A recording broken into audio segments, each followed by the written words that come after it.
Alguém pela primeira vez na nossa casa hoje? Que coisa linda! Sejam bem-vindos e retornem sempre.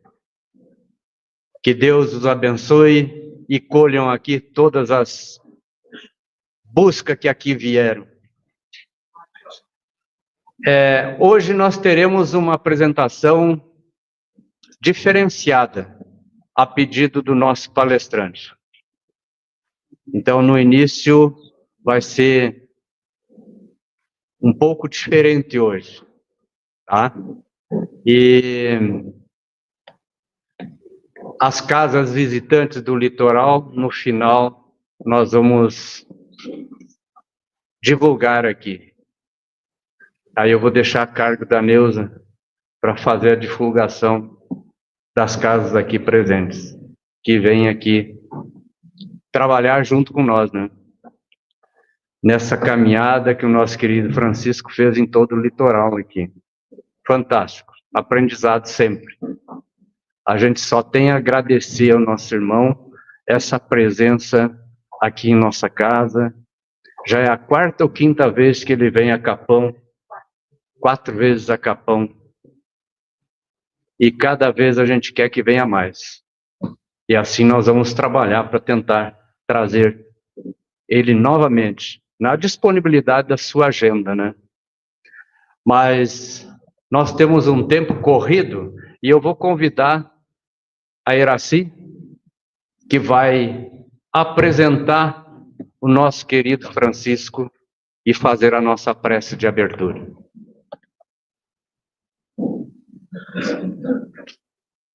Boa tarde. Vamos nos harmonizar antes, né? Elevar o nosso pensamento a Deus e a Jesus, o nosso divino mestre e amigo celestial, que esteja conosco nesta tarde, amparando ao Francisco e a todos nós, para que possamos sair daqui não somente mais esclarecidos, mas principalmente confortados e comprometidos com a mensagem do Cristo. Que Ele nos ampare, nos abrace amorosamente e nos mantenha presente nos próximos minutos de reflexão. Que assim seja. Francisco Ferraz Batista, trabalhador e conselheiro do Centro de Estudos Espíritas Fraternidade em Curitiba, no Paraná. Foi presidente da Federação Espírita do Paraná por 2 mandatos, de 2010 a 2014. Atuou 5 anos como secretário da Comissão Regional Sul da Federação Espírita Brasileira, que reúne as federações espíritas dos seguintes estados: Rio Grande do Sul, Santa Catarina, Paraná, São Paulo, Mato Grosso do Sul e Rio de Janeiro. Atualmente é membro efetivo do Conselho Superior da Federação Espírita Brasileira, reeleito pelo quinquênio 2021 a 2026. Assessor jurídico da FEB junto ao Conselho Federativo Nacional, que reúne todas as federações espíritas do país. Palestrante espírita com atuação em todo o Brasil e no exterior. Escritor espírita, tendo lançado seu primeiro livro em outubro de 2014. As obras estarão à disposição para venda na entrada do salão após a palestra. Ele estará também conosco, fazendo, ao final da palestra, autografando as obras adquiridas e fazendo as fotos, recebendo os abraços. As obras são as seguintes: Nos Tempos de Paulo, Os Ângulos do Cristianismo, Admoestações de Jesus e os Ângulos do Espiritismo, Testemunhos pelo Cristo, Testemunhos pela Verdade, Trajetórias para o Cristo e em torno do Cristo. Lembrando que todas as obras de Francisco têm os direitos autorais doados para, sendo 2, o Lar Amélia Rodrigues de Santo André, outras 2 para a Federação Espírita do Rio Grande do Sul, e as outras 2 para a Mansão do Caminho, conhecido de todos nós, de Givaldo Franco. Profissionalmente, ele é advogado, com pós-graduação em Direito Empresarial e especialização em Direito do Trabalho e Direito Tributário. Casado com Eleonor Cecília Batista, psicóloga, possui 6 filhos e 5 netos. Como diz a Neuza, um homem abençoado. E como digo eu, é meu amigo, graças a Deus. Seja bem-vindo, Francisco.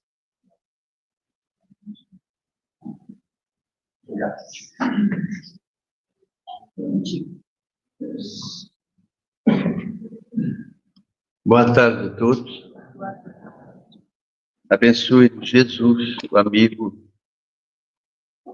incondicional das nossas vidas. Durante o nosso giro, desde quarta-feira, tivemos a oportunidade de falar sobre uma atividade que fizemos em Parnaíba, no Piauí, diferente. E aí nos pediram, não é usual isso em palestra, não é. Mas me pediram que fizesse aqui. Eu consenti, já que foi um pedido, e não uma iniciativa minha. De modo que faremos uma introdução diferente para perseguirmos depois na palestra. E para essa introdução, eu gostaria de contar com todos que estão aqui. Um gesto simples e que não custa nada. Todos vão fechar os olhos e deixar o pensamento voar. Ele vai voar. Mas fechem os olhos, por favor. Eu vou contar com a ajuda do meu amigo Fabrício, então você pode colocar no ar.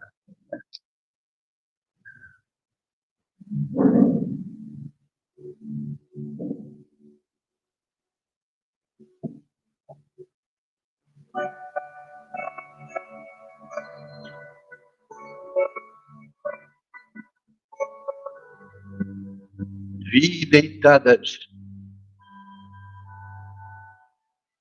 as mortalhas de pedra ou de areia, as cidades famosas da antiguidade.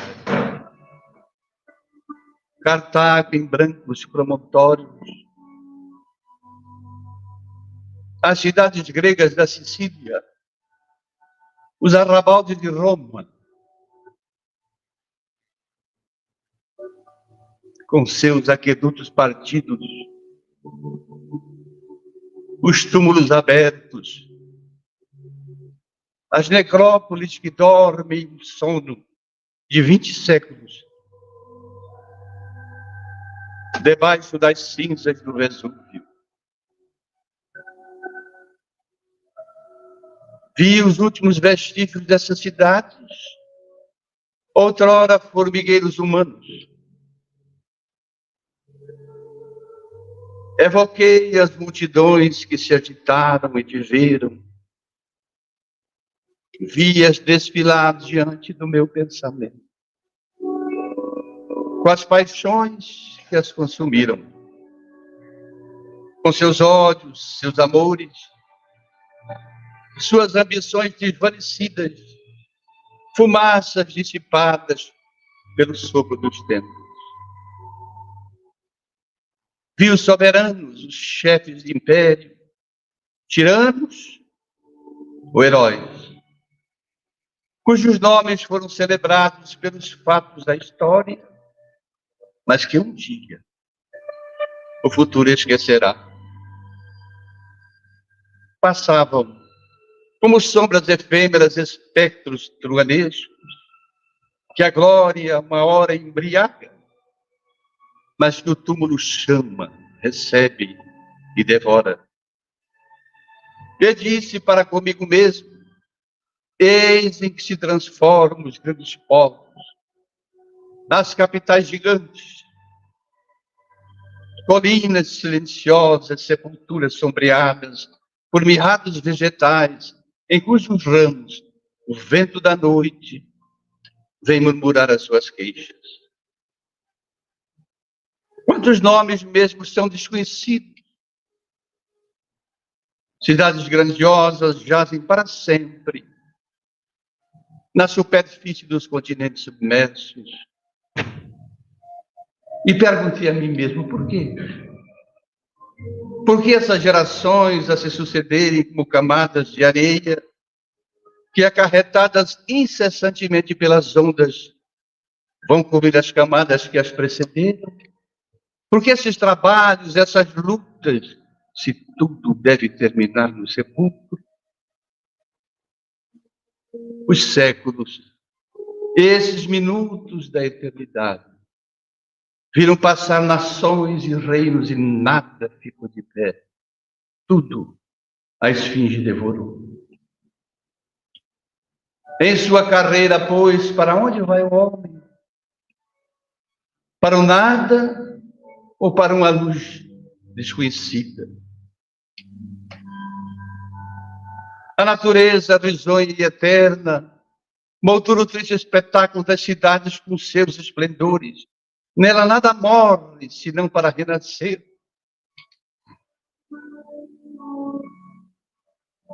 Leis profundas, uma ordem imutável, preside em todos os destinos. Será que o homem terá por destino nada, o esquecimento? O espetáculo produzido pelas cidades mortas ainda encontrei mais pungente ante os frios despojos daqueles que me foram caros e que partilharam comigo a minha existência.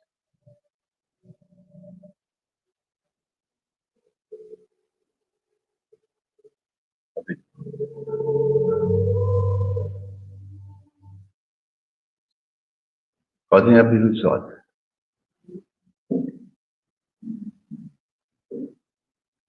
Essa é a introdução do livro Depois da Morte, de Leon Denis.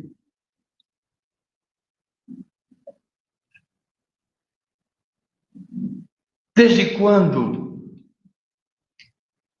o homem está íncito na terra? Poderíamos dizer que o primeiro impulso da planta e do verme não é senão um anseio religioso da vida. Reportando-nos às escolas dos tempos mais antigos, vamos encontrar no Antigo Egito as primeiras manifestações da imortalidade da alma, com avançadas concepções no campo da vida futura. Mas esse conhecimento notável ficou preso nos corredores dos palácios dos faraós e dos membros do sacerdócio iniciático, e não proliferou para o seio do povo. Do Egito, vamos para a Índia. E na Índia, o Senhor da vida é adorado por milhões de criaturas indiscutivelmente sinceras. E ali, a apologia de Rama, o único Deus, vai acabar se transformando num conjunto de deuses sem fim. Mas é o berço da espiritualidade. Mas a separação em castas é uma chaga viva da grande nação. Da Índia, nós vamos para a China milenária.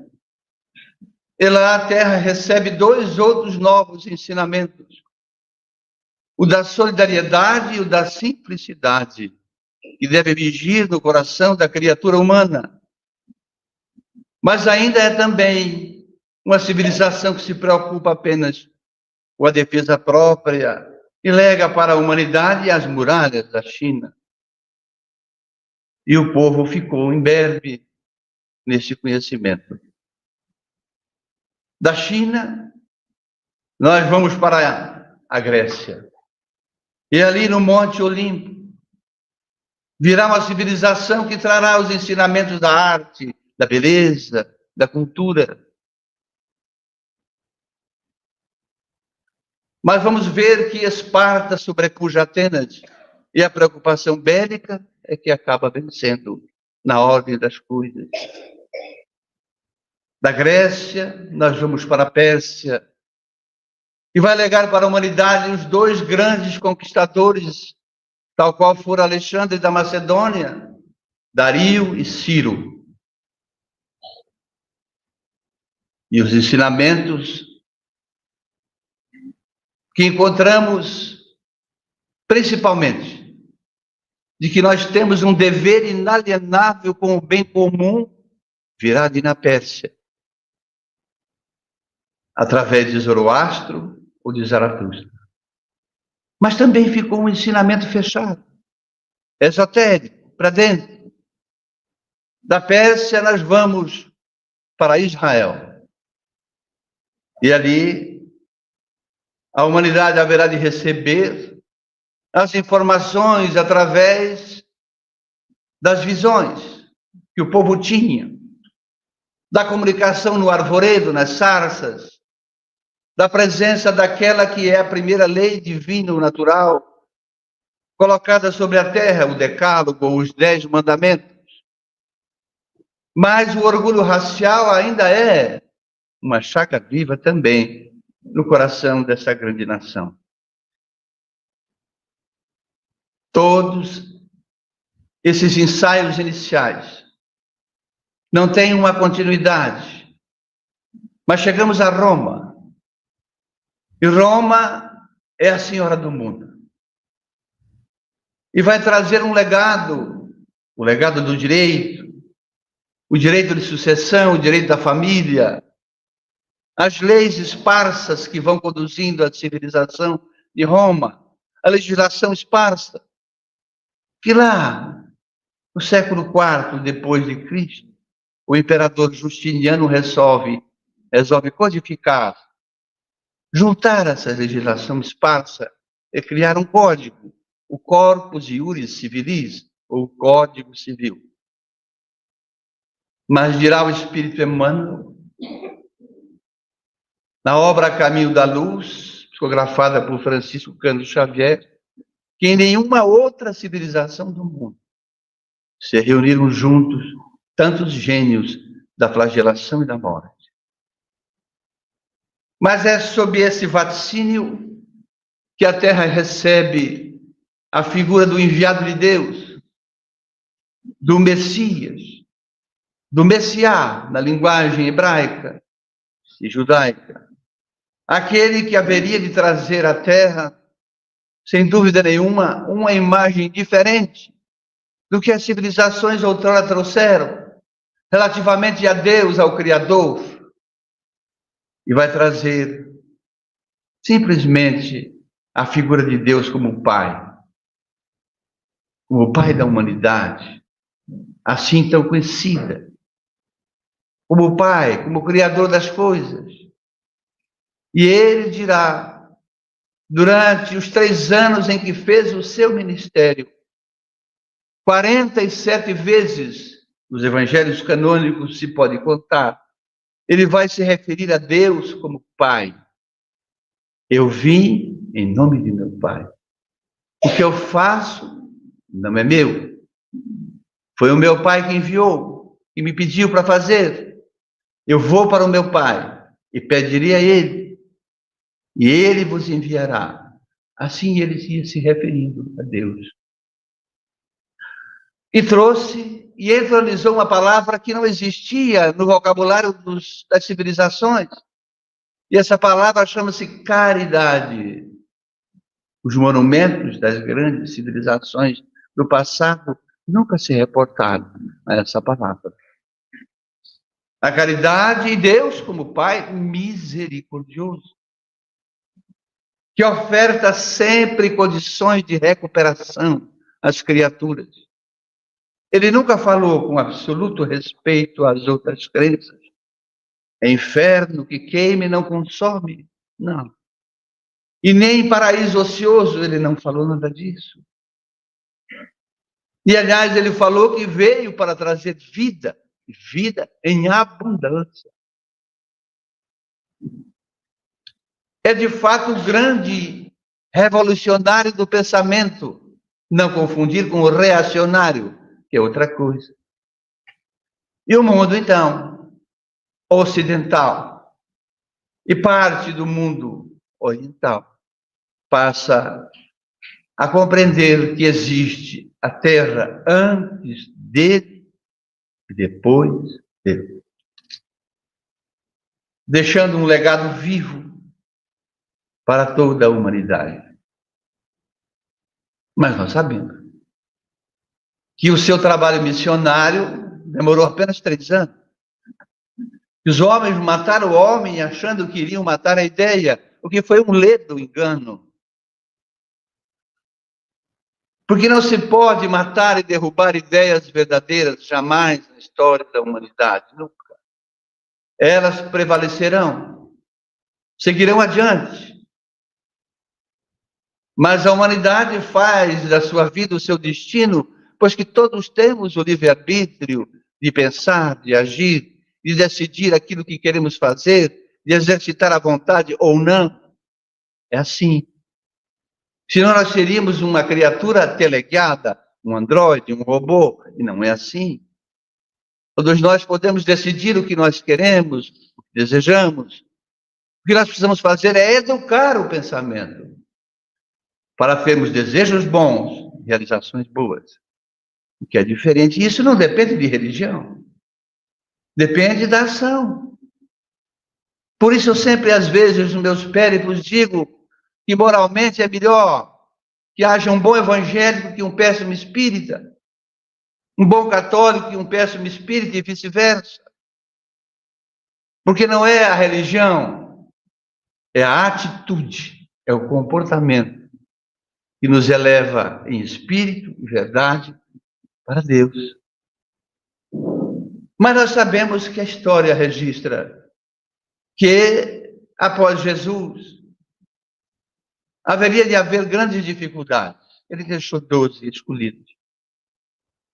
O seu colégio apostólico. Mas eram criaturas que naquela reencarnação não tinham cultura do tempo, exceto o publicano, Mateus, o cobrador de impostos. Eram pessoas do povo, pescadores, pessoas simples.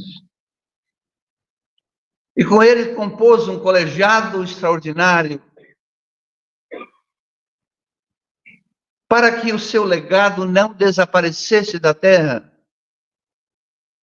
Mas ele percebeu que, após ser crucificado e estar junto ao Pai, portanto, no mundo espiritual, que a sua mensagem corria um risco de ter o véu sendo adensado sobre ela, o verdadeiro cristianismo, o cristianismo primitivo que sobreviveu até o século IV.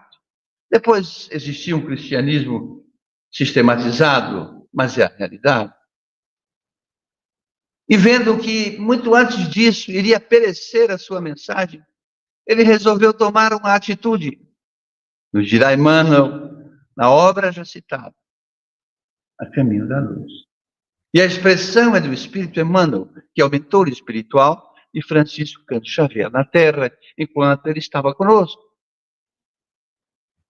Jesus de Nazaré acompanhando o que acontecia após a sua desencarnação, e vendo o risco que a sua mensagem corria, resolveu chamar o espírito lúcido e enérgico de Saulo de Tarso para a sua tarefa.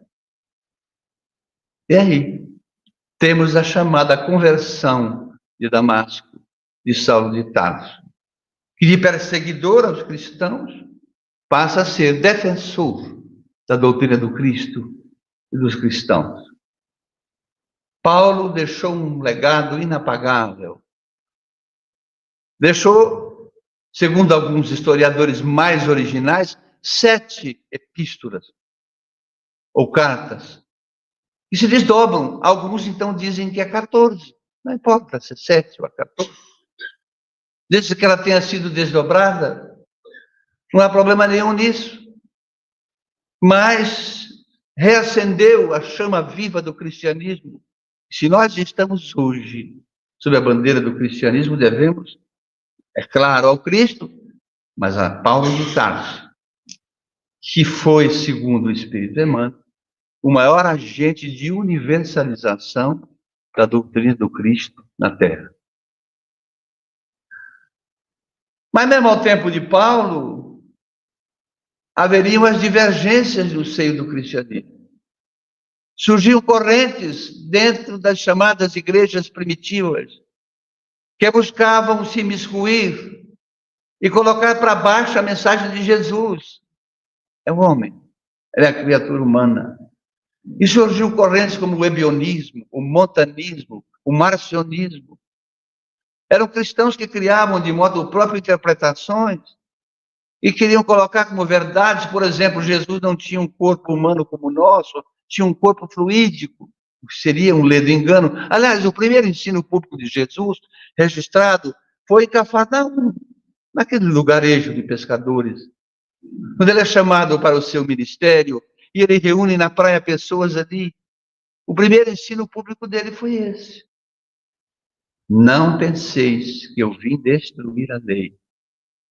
Porque a lei já existia, a lei tradicional de Moisés, a Torá, os 5 livros de Moisés, estão dentro do conjunto de 63 livros de Israel, o Taná, o Talmud. Já existia a lei antiga. E se ele, então, não obedecesse a lei antiga, sequer 3 anos demoraria.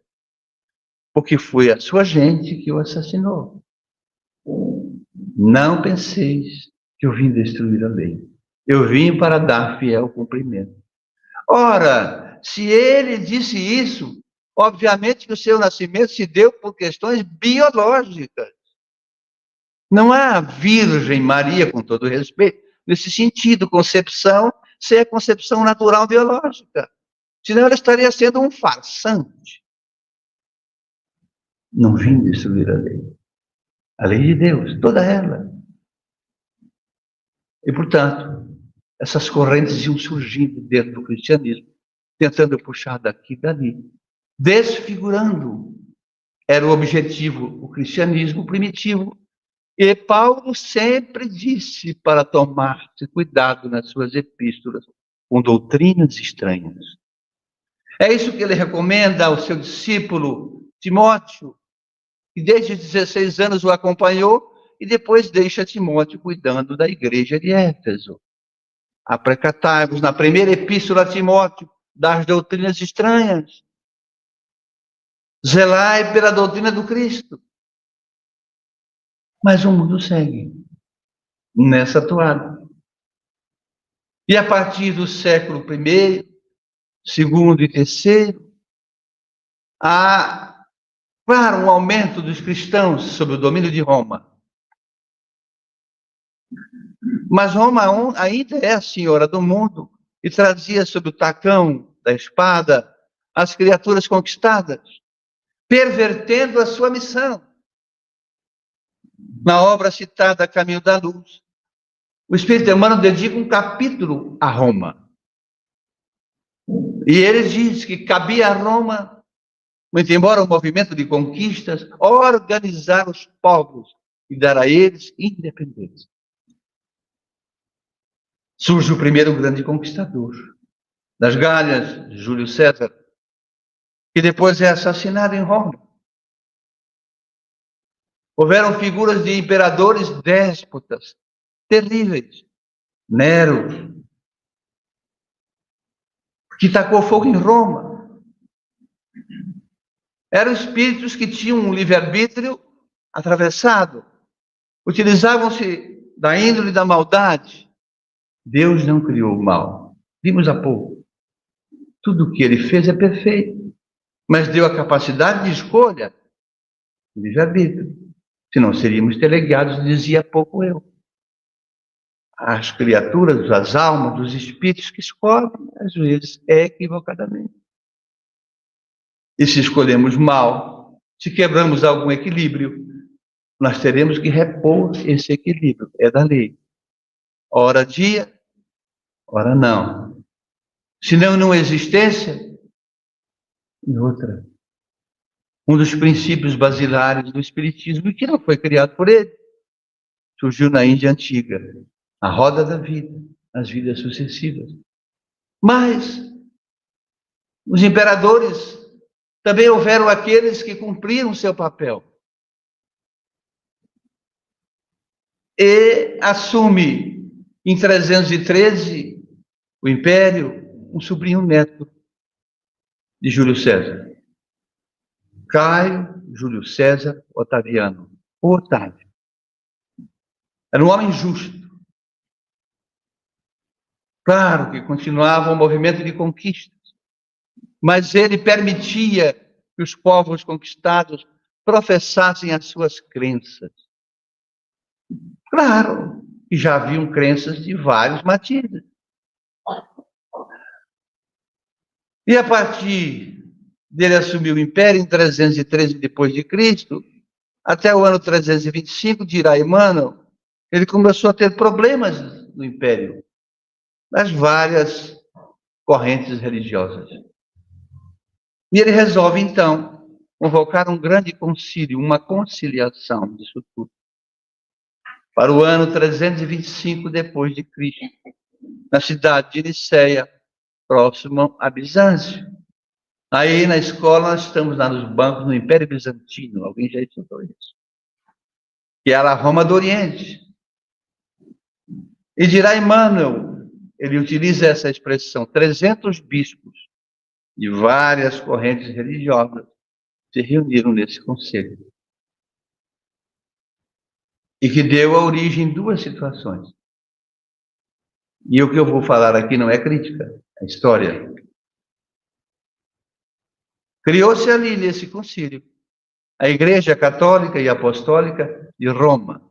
Nada contra o catolicismo. Eu sou de tradição católica, o catolicismo me ajudou muito.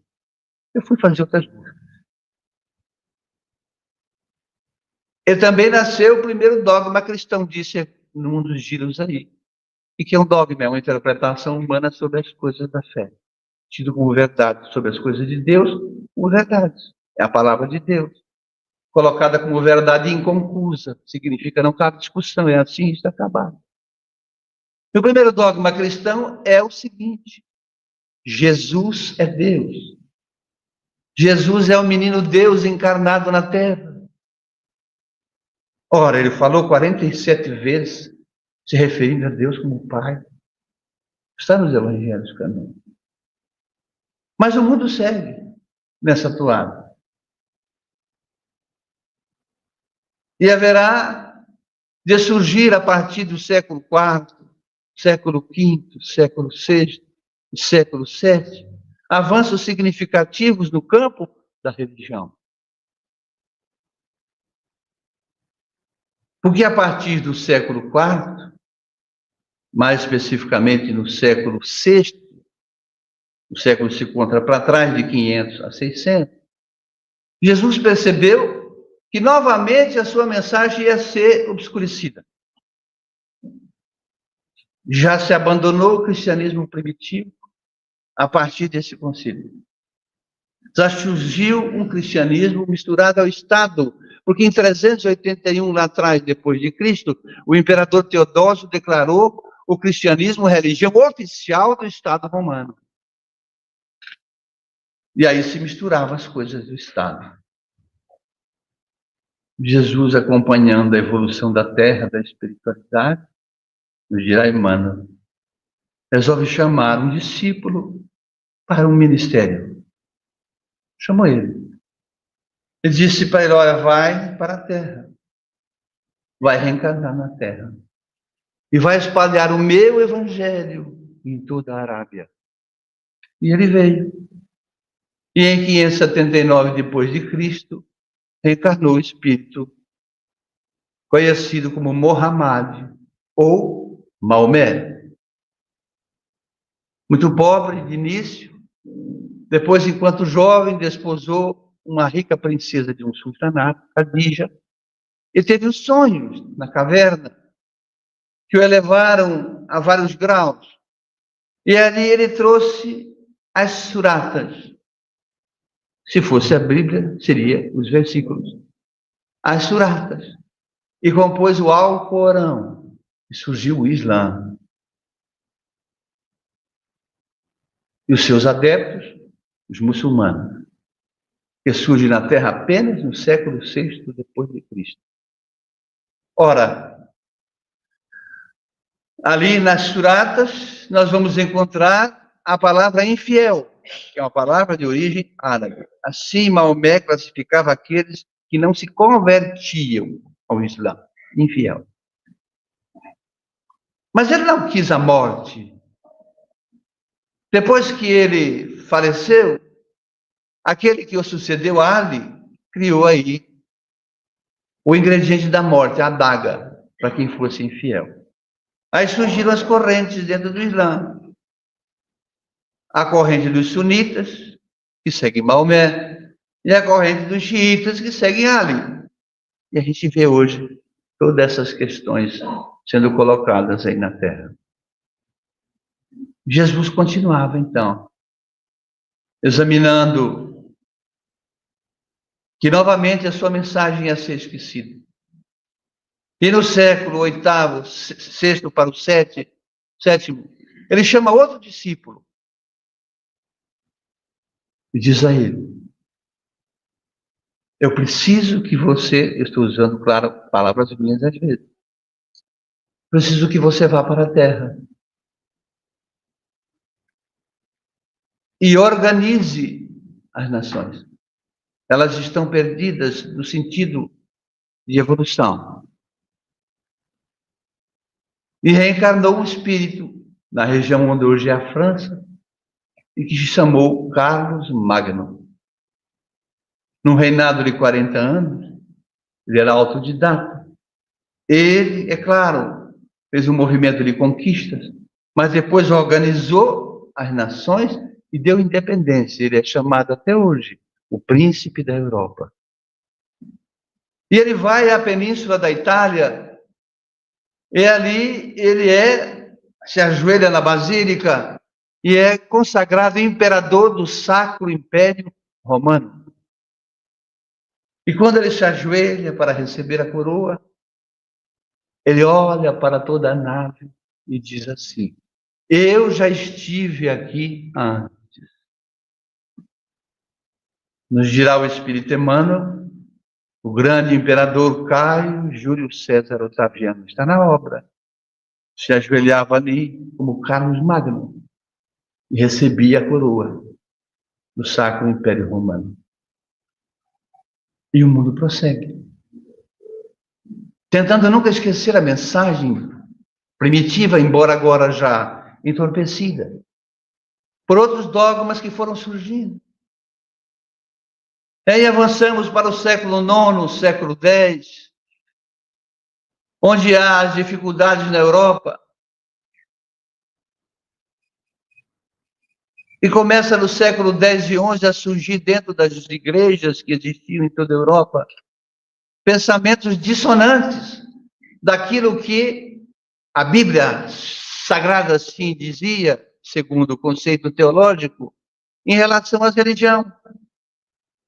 Porque padres, monges, freiras, alguns deles começaram a ter ideias diferentes, intuições diferentes.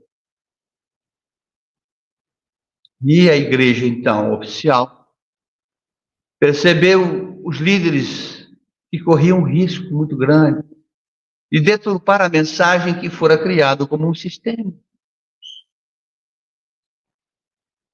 E os séculos foram se arrastando, quando então, em 1231, o então Papa Gregório IX, século XIII, agora, resolve criar um tribunal para combater as heresias que se cometiam dentro das fileiras da igreja, às vezes, ocidental. Combater os hereges.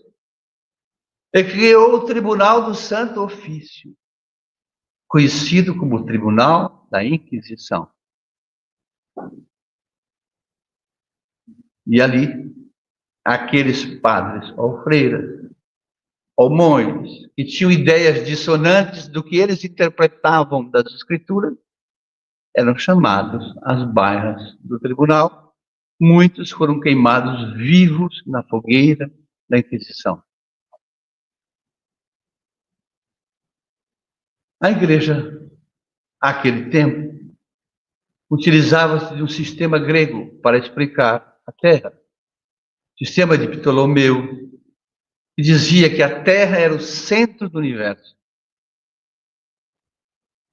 Mas veio dentro das fileiras da igreja, disse Lugiro, um discípulo que era um monge franciscano, e disse que não, que há um sol e que a Terra está em torno desse Sol. Ele criou um sistema diferente, o sistema heliocêntrico. Nicolau Copérnico. São ideias que vão surgindo da espiritualidade para a Terra. Assim, dizem os historiadores que ele não foi chamado às barras do tribunal, porque ele era amigo pessoal do Papa de então.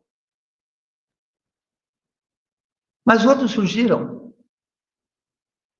e acabaram sendo condenados. Um dos seus discípulos foi Galileu Galilei, que era um espírito extraordinariamente culto. Porque o homem não inventa, ele descobre as coisas aqui, que já existem na pátria verdadeira. Ele é o descobridor do telescópio e do microscópio.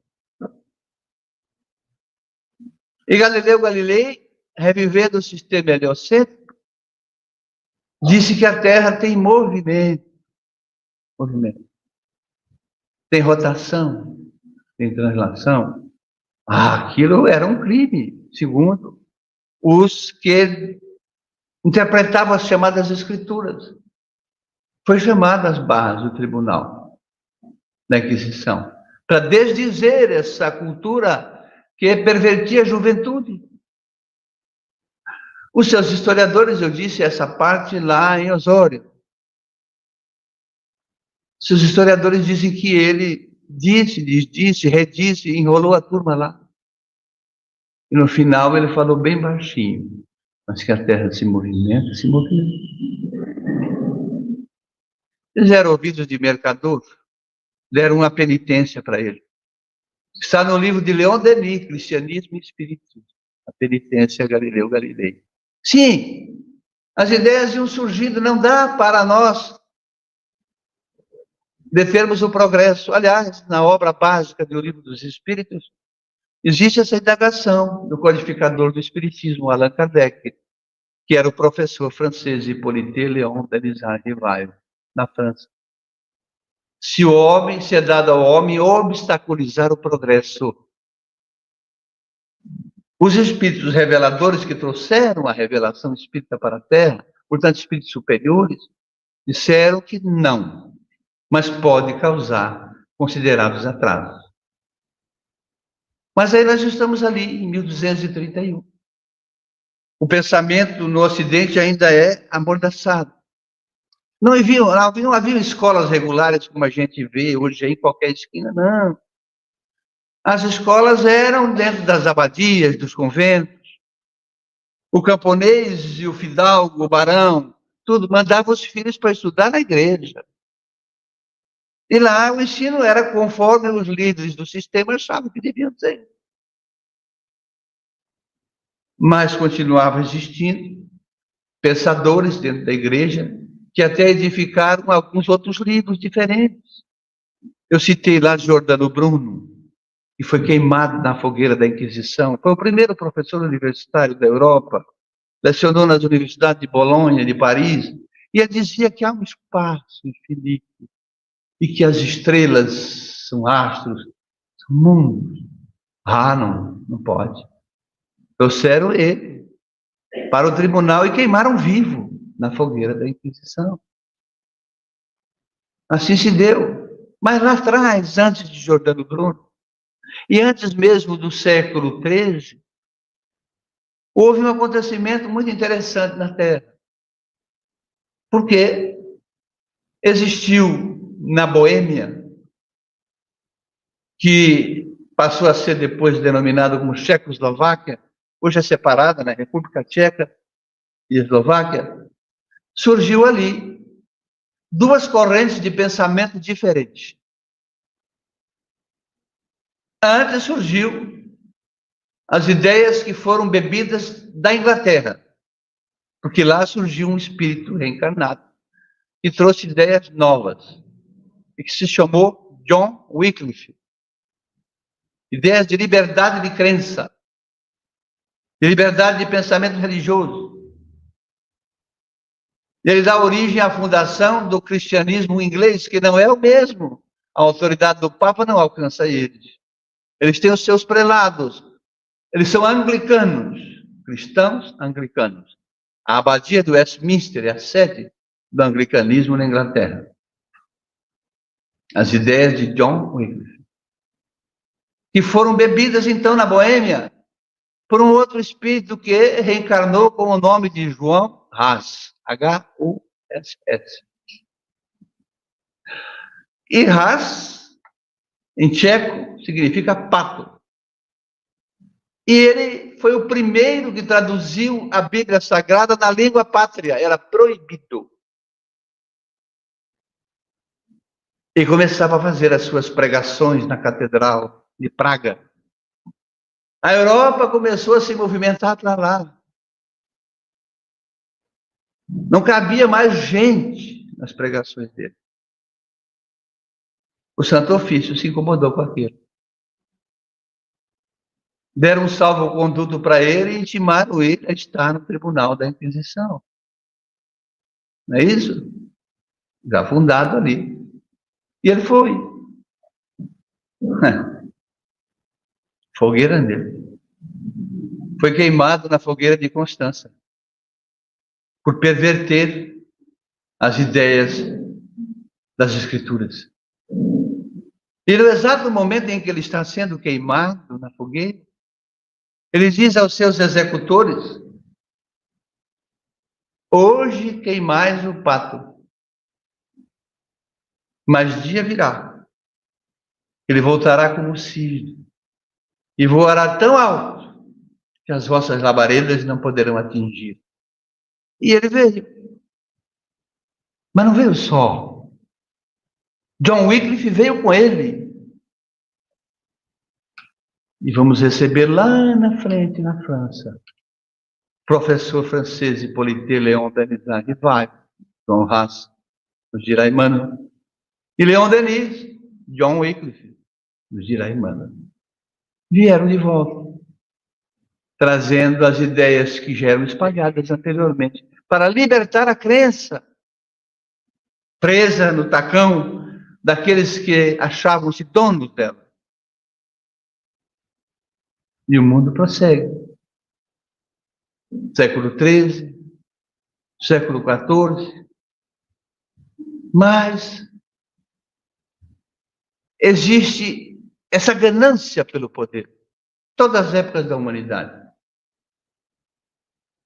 E a igreja, então, dominante, entendia que onde Jesus viveu, onde ele passou, onde ele pregou, tinha que ser propriedade da igreja. E o Papa Urbano estabeleceu a primeira guerra das cruzadas. Convocou 2 nobres, Godofredo de Bulhão e Tancredo de Siracusa, formaram um exército e foram para o Oriente. Para combater os mouros e para dominar as regiões onde Jesus viveu e Jesus passou. E ali estabeleceu um reino e um reinado em Jerusalém. E Balduíno, o nobre, é o primeiro rei cristão em Jerusalém. Os irmãos que estão aqui, ou as irmãs, devem ter assistido. Eu gosto de falar em livros e às vezes filmes. Um filme chamado Cruzadas. Procurem assistir. Vocês vão ver ali essa história. 8 cruzadas foram. 8 milhões de vidas humanas ceifadas ao longo. A igreja dominante esquecia os sagrados deveres. Por nada. Jesus acompanhava sempre da espiritualidade, diz Emmanuel, aqueles que manchavam o altar dos templos com sangue em seu nome. Então ele resolve tomar uma iniciativa. Ele nunca esteve inerte, é quem está no leme. Ele chama outro discípulo, João, o evangelista. João, preciso de ti. E ele vem para a terra. Reencarna ali na Umbria, desolada, pobre, na Itália. E chega para a Terra o personagem Francesco de Bernardone, conhecido depois como Francisco de Assis. É Emmanuel que ele está nos dizendo dessa reencarnação na obra. E Francisco de Assis dá uma grande lição à igreja no Ocidente, que ela tinha esquecido as lições da caridade. E ele não quer trabalhar fora da igreja, não, ele quer que a sua ordem seja reconhecida pelo Papa. Criou uma ordem que atingiu 200 mil franciscanos. E vai a Roma para buscar o reconhecimento dela. Quando ele está na Basílica, chamada de São Pedro, diante do prelado, do Papa Urbano IV, de pés descalços, ele pede o reconhecimento da ordem. O Papa desce do trono, se ajoelha e beija os pés de Francisco e reconheceu a ordem dos franciscanos. Mas, às vezes as pessoas traem os compromissos, é natural. Os que sucederam, é assim. Mas o mundo prossegue. O tempo passa. E se dentro da igreja começou a surgir ideias novas, que a igreja não aceitava, aliás, eu disse que recomendo livros e filmes. Vou recomendar mais um. O Nome da Rosa. Talvez alguém tenha assistido aqui. Ali havia, no convento, na abadia ali, livros proibidos, que já surgiram dentro das fileiras da igreja. O artista é Sean Connery. Fabuloso esse filme. E começava a morrer padres ali dentro, ninguém sabia por quê. É porque eles iam à biblioteca e havia alguns livros proibidos que eram envenenados às folhas. Não vou contar o filme.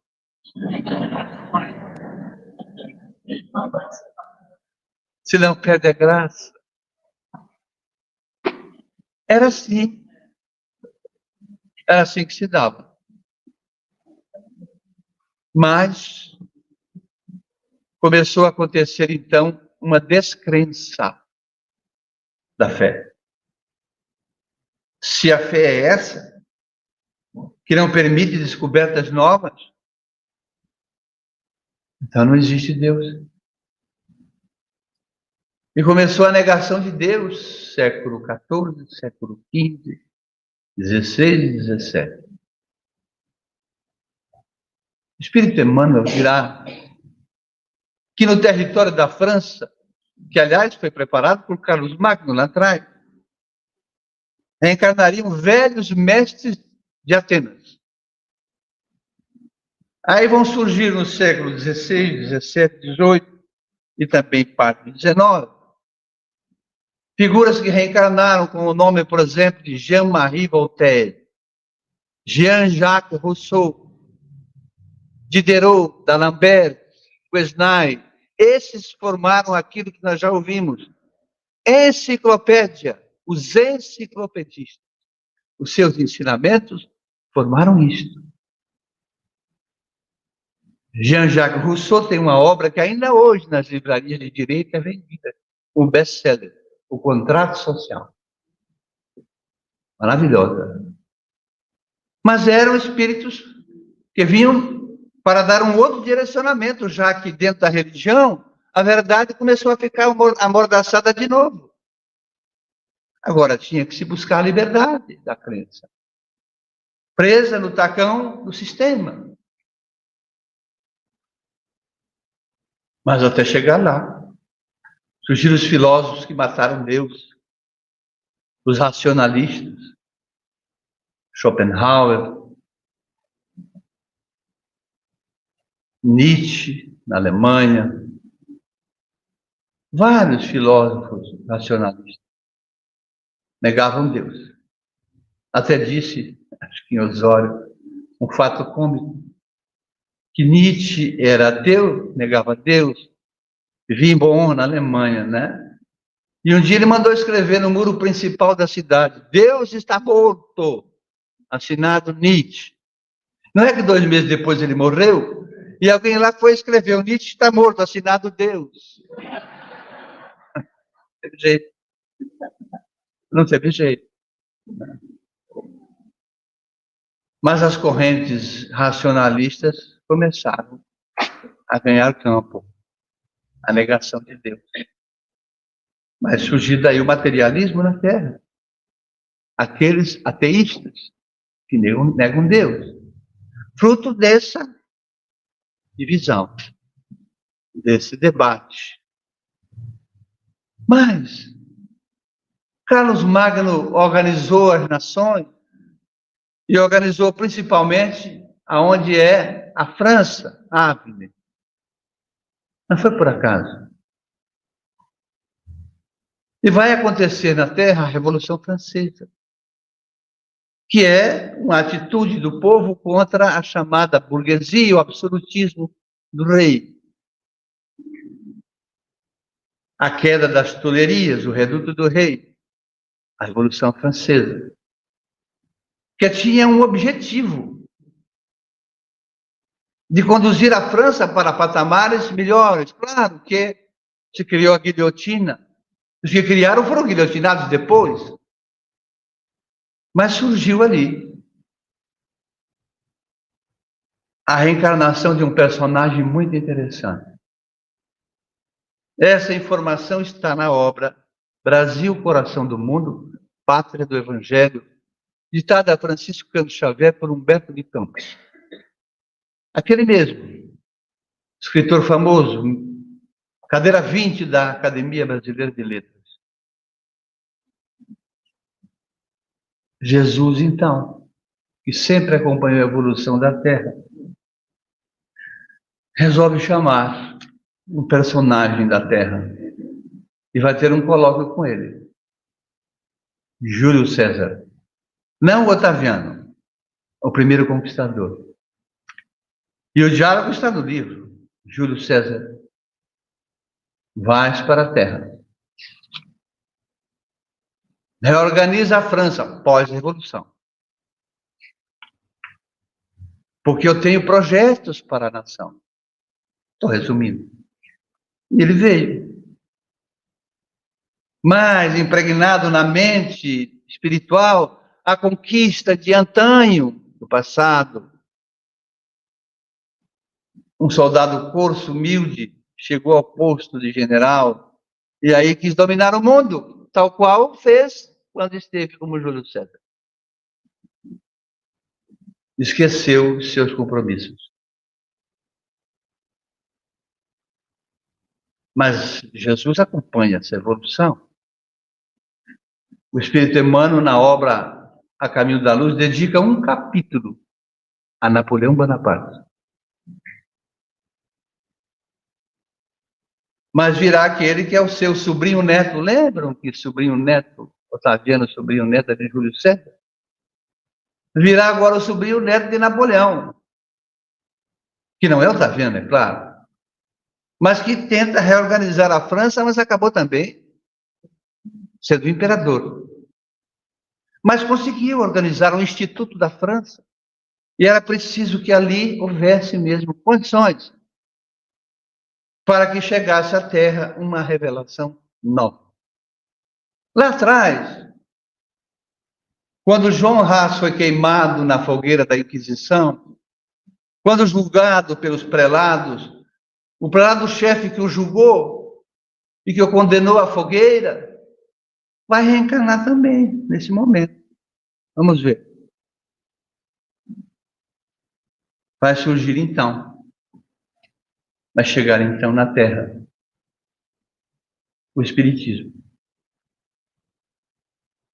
Em 1848, na América do Norte, no condado de Rochester, New Jersey, começaram a surgir os primeiros fenômenos concretos da espiritualidade. Na casa de uma família protestante, a família Fox. Eles foram para o culto, deixaram as filhas Margaret e Kate na casa, 14 e 16 anos. E aí, quando elas estavam lá em casa, começaram a escutar pancadas que vinham do porão da casa. A menina irrequieta resolveu bater também. E aí ela batia de lá, batia de cá, batia de lá. Resumindo, foi um alvoroço, eles eram protestantes. Mas aí criou-se um alfabeto para se comunicar com aquelas pancadas. A, uma pancada, B, duas, e aí por aí foi. E as pancadas disseram que ele era um mascate, que pediu pouso ali, era uma casa alugada antes, e que mataram ele para roubar, Charles B. Rosner, e que ele estava emparedado no porão da casa. Foram quebrar a parede e acharam o esqueleto. As primeiras manifestações concretas, tangíveis da espiritualidade na Terra. E essas manifestações ganharam a Europa, foram para a França. E também, além das pancadas, começavam as mesas a caminhar pela sala, a levitar, aquelas coisas todas, as mesas girantes. E o professor francês, Hippolyte Léon Denisard foi convidado por um amigo a assistir, não quis ir, pelo tempo eu tenho que resumir. Aí outro amigo convidou, ele era um homem com 50 anos, falava nada mais, nada menos de 5 idiomas, reconhecido na França, reformulou o ensino da França, professor francês, e ele vai assistir aqueles fenômenos. E 2 meses depois ele dirá: percebi que ali havia a chave para todos os enigmas da humanidade. Recebeu 50 cadernos e uma equipe imberbe, quer dizer, pessoas que não têm muito conhecimento, pessoas jovens, de médiums, as irmãs Baldan, 13, 14 anos, tem mais um médium ali, e uma médium que chegou depois, com 17 para 18, Serine Jafé.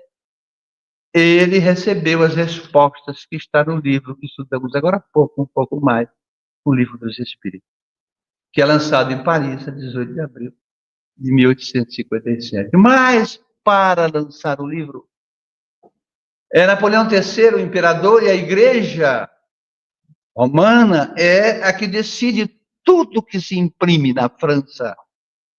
Não pode imprimir nada sem o carimbo da Igreja, chamado imprimatum, tinha que existir. Então, o codificador, que usou o pseudônimo de Allan Kardec, encaminhou os rascunhos do Livro dos Espíritos para a Igreja.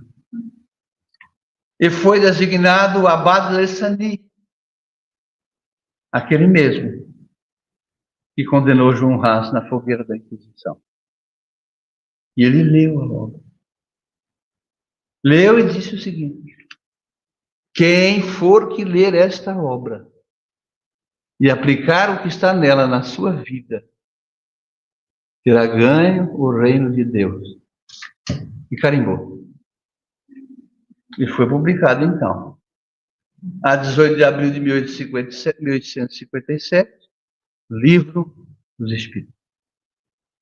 A princípio, com 501 perguntas e respostas, depois de edição final, com 1019 perguntas e respostas, sobre todos os fatos da humanidade. Está tudo ali.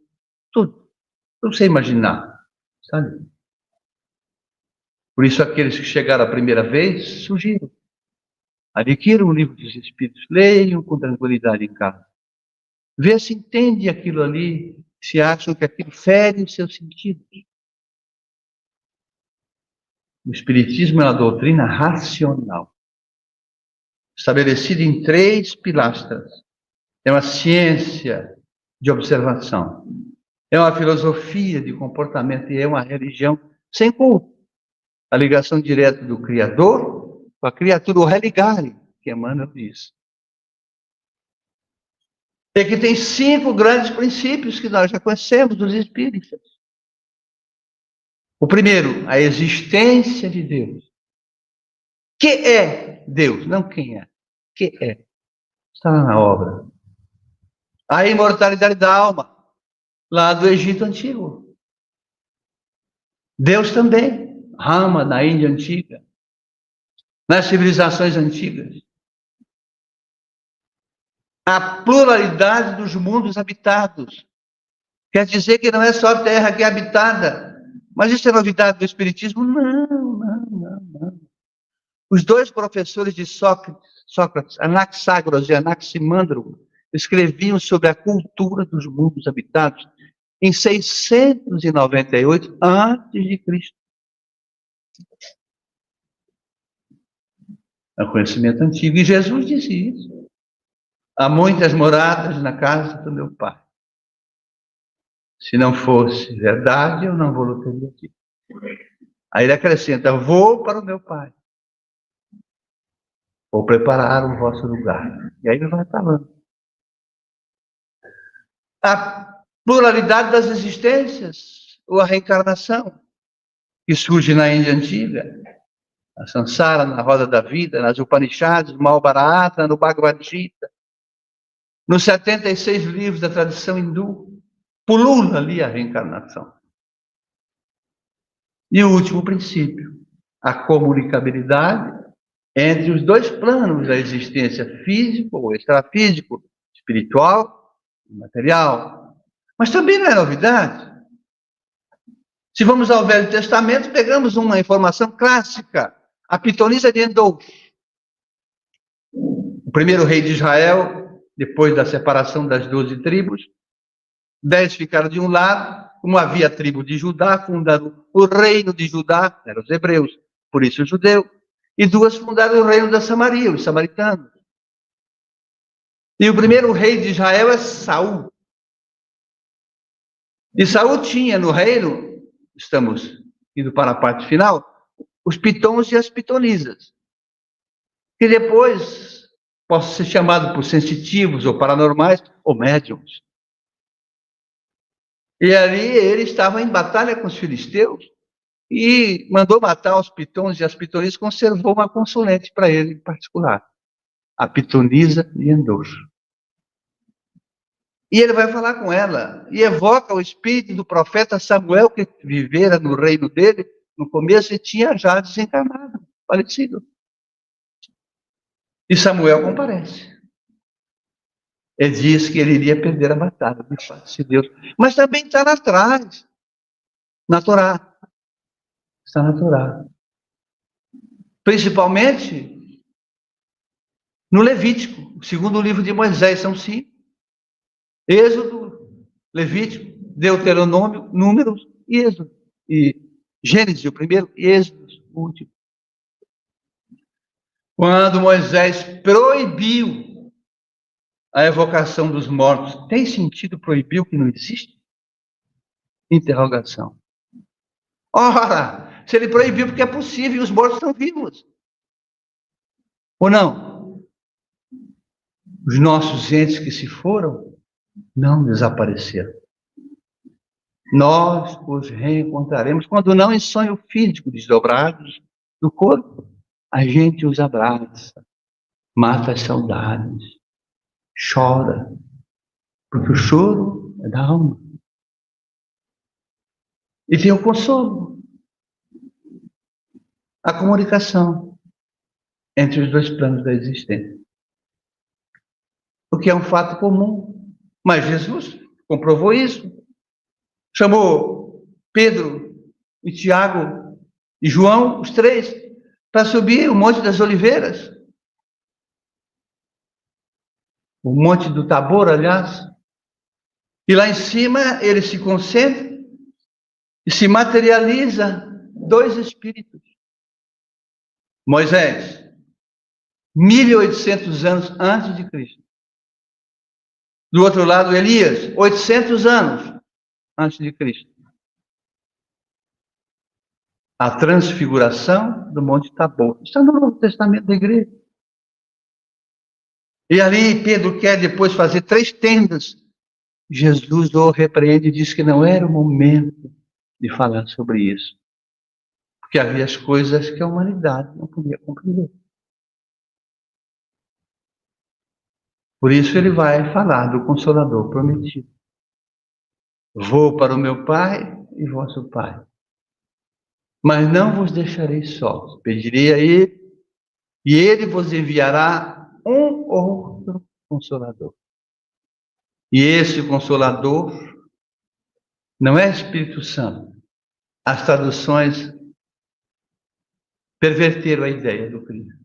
A tradução mais fiel dos evangelhos para o Brasil, que veio do grego, é de um pastor português, João Ferreira de Almeida, que eu sigo, já desencarnou há muito tempo. Pela editora Vida Nova. Se querem ter uma Bíblia mais fiel possível, comprem a Bíblia de João Ferreira de Almeida. E ali ele próprio diz: pediria a ele, ele vos enviará o Espírito da verdade. Não é Espírito Santo. E esse Espírito vos lembrará tudo o que eu tenho dito. É um ângulo que vamos explorar daqui a pouco lá, em Torres. Estou fazendo meu comercial.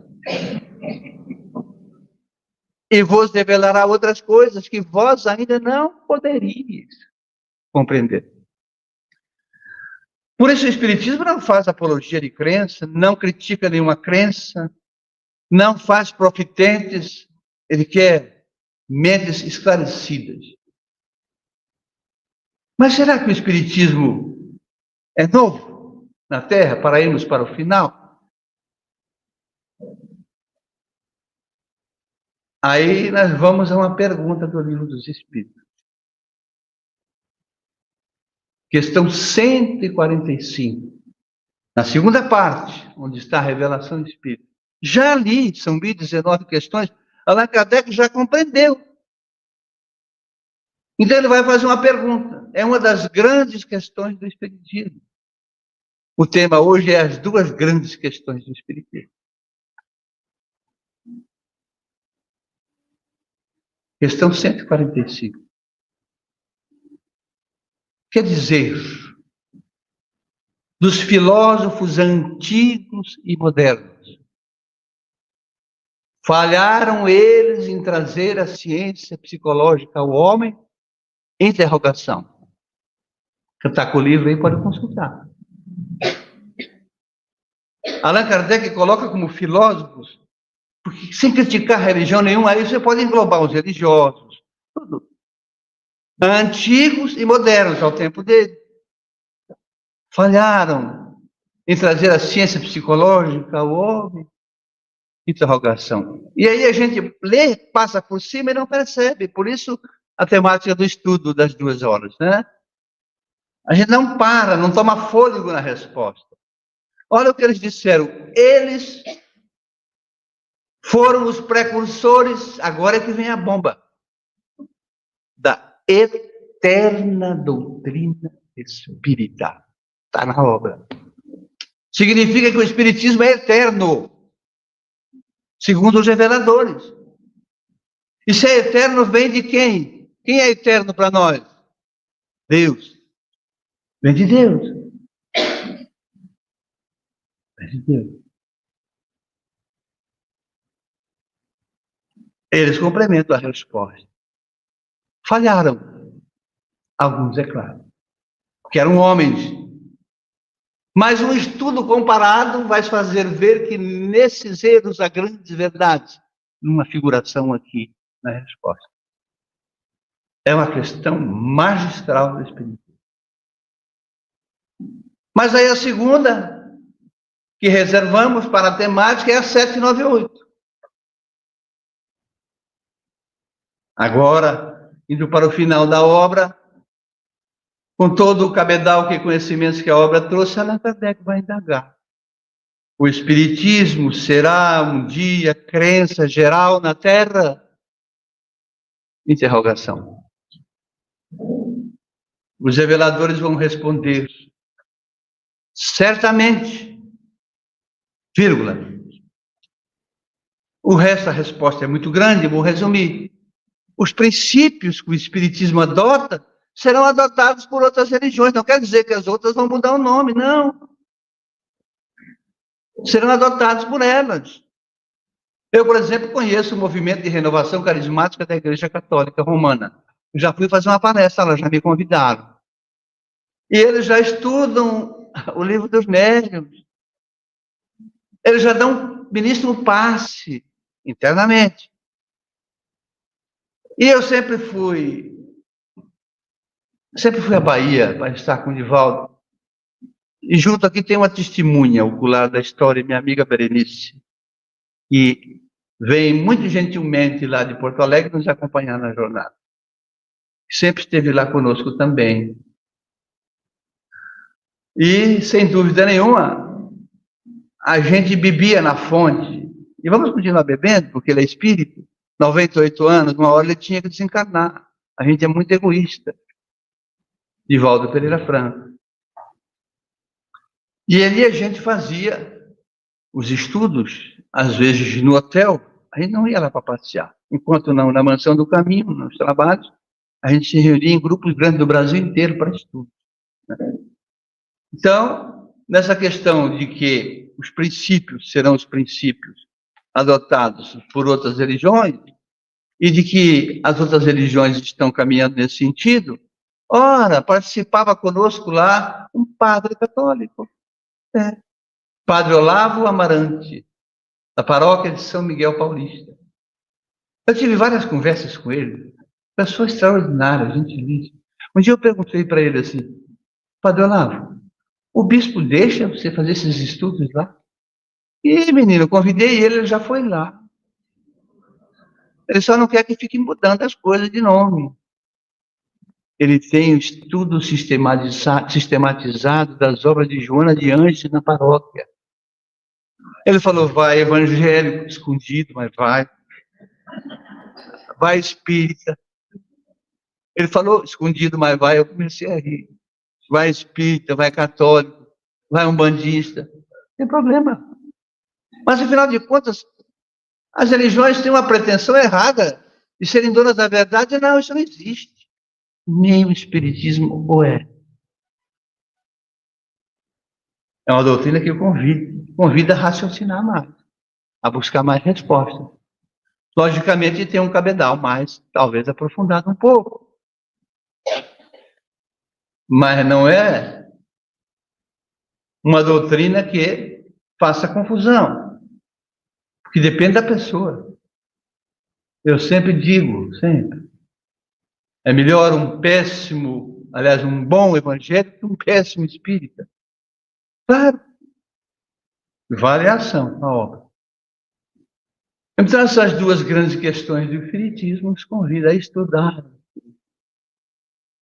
Nesse desfile que fizemos aqui, não completo, mas que espero tenha dado para ser compreensível, a gente tem essa proposta de convidar todos ao estudo da doutrina espírita.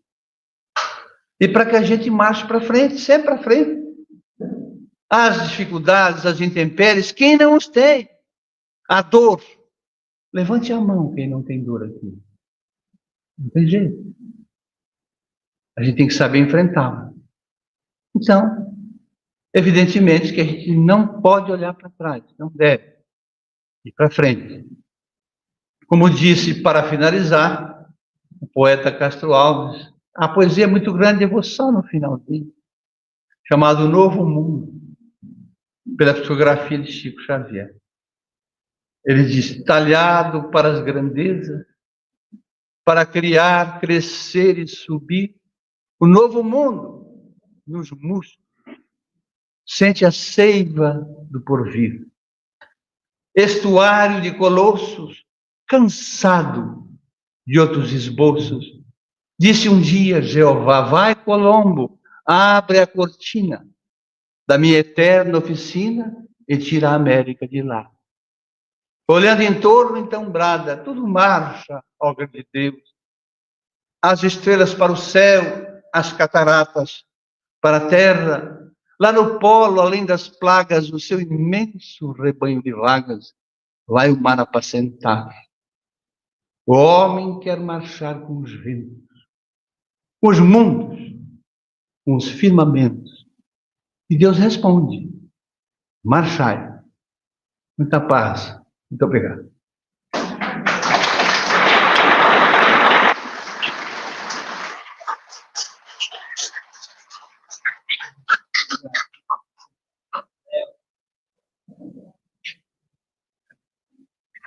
Eu estou procurando aqui a cola. Tem que estar em algum lugar a cola.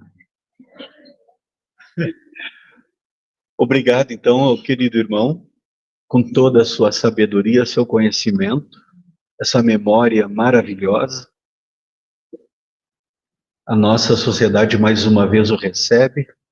E nós o conhecemos na outra sede, algumas vezes. Mas o coração é o mesmo, que acolhe, recolhe as informações, acolhe o irmão, acolhe todo esse acontecimento.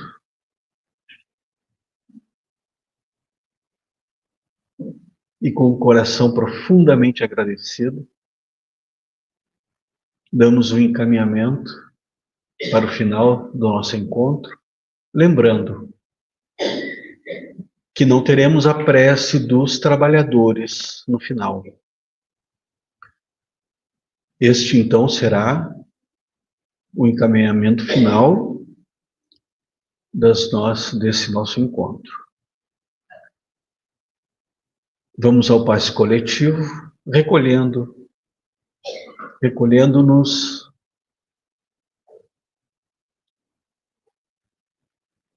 no silêncio dos nossos sentimentos, procurar sentir a presença dos nossos irmãos em espírito,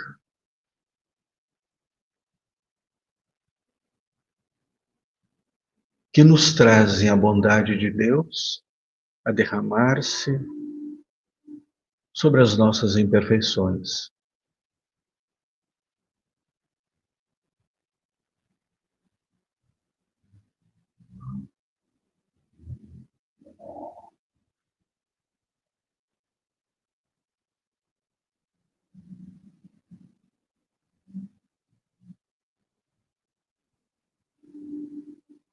O amor cobre